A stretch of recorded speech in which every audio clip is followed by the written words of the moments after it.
Hi boys and girls, I created this video to help you learn the basics of Zentangles.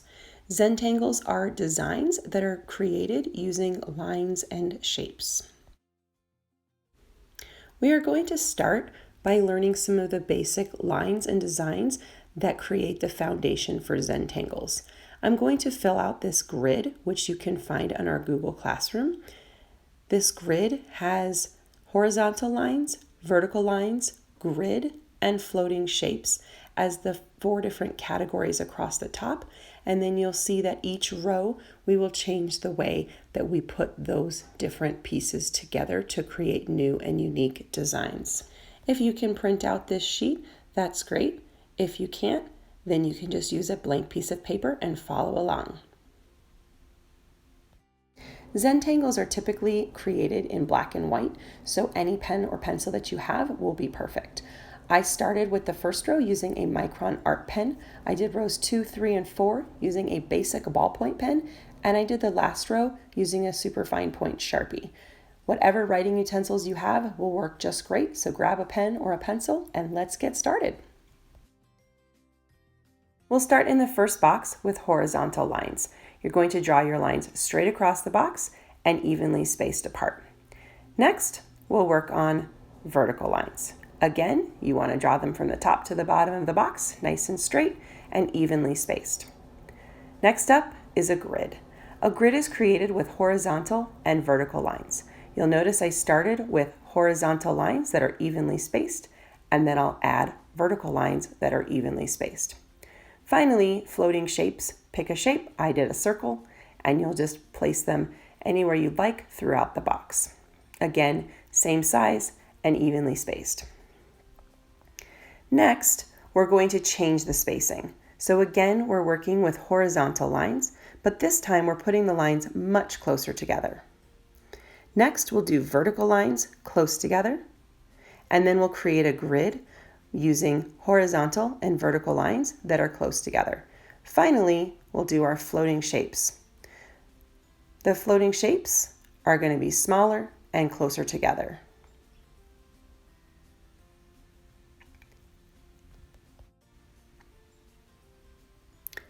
For the next row, we're going to be alternating our spacing. So I'm going to do horizontal lines again, but I'm going to put 2 close together, leave a big space, 2 close together, and I'm going to continue through the box that way. For the vertical box, I'm going to do 3 lines, 1 line, 3 lines, 1 line, and continue that pattern across the box. For the grid, I'm going to go back to simple. I'm going to do 2 lines together with a space in between, vertically and horizontally. And then finally, for my floating shapes, I'm going to start with larger circles and then fill in all the spaces with small circles. For the fourth row, I'm going to be changing my lines and my shapes. So I'm going to use different types of lines. I'm still going to work horizontally, vertically, in a grid and with floating shapes, but I'm going to try out some different things. I tried in the first box using zigzag lines, thick lines, and dashed lines. In the vertical lines box, I used dashed lines mixed with scalloped lines. For my grid, I made a diagonal grid. Instead of starting with horizontal and vertical lines, I started with diagonal lines in both directions. Then I added dotted lines and dashed lines to make it more interesting. For the floating shapes, you'll notice that instead of circles, I used triangles.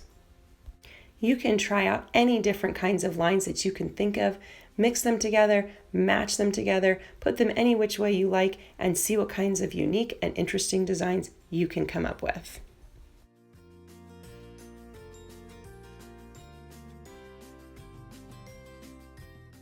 For our final row, we're going to practice some Zentangle designs. Starting off in the horizontal box, I started with 2 horizontal lines evenly spaced apart from each other. And in between my pairs of horizontal lines, I put vertical lines. It kind of looks a little bit like a bookshelf.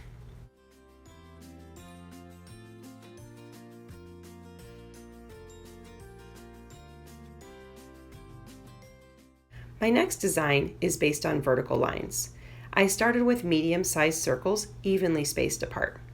I connected the circles to each other with 2 vertical lines. And finally, I put a small circle inside of each of the circles. And together, this creates a unique vertical line design.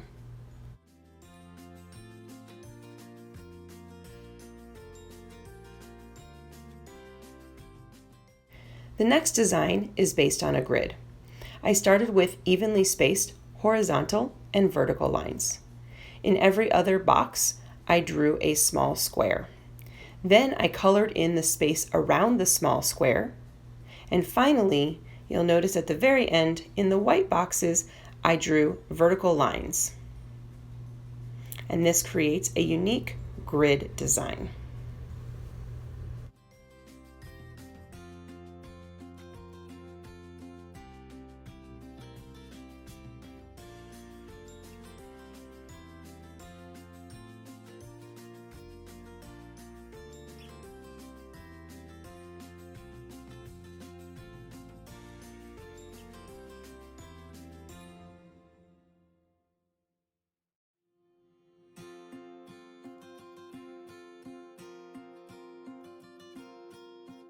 For my final design, I created floating leaf shapes.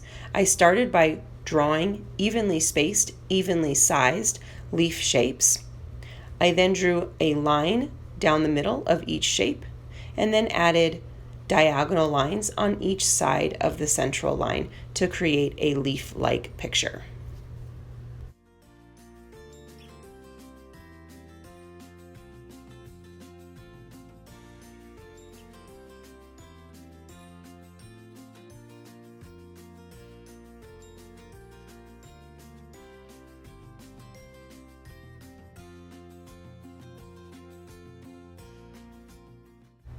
The fun part about Zentangles is that with a little bit of practice drawing horizontal lines, vertical lines, grids, and simple shapes, you can learn how to draw some very unique and interesting designs. Next time, instead of coloring in your drawing, maybe you'll try using Zentangles to fill in your drawing. Check out some of these amazing drawings by other artists that will show you how you can use Zentangles to fill in your drawings. You can check out the resources tab in our Google Classroom for more ideas on how to use Zentangles in your artwork. Have fun!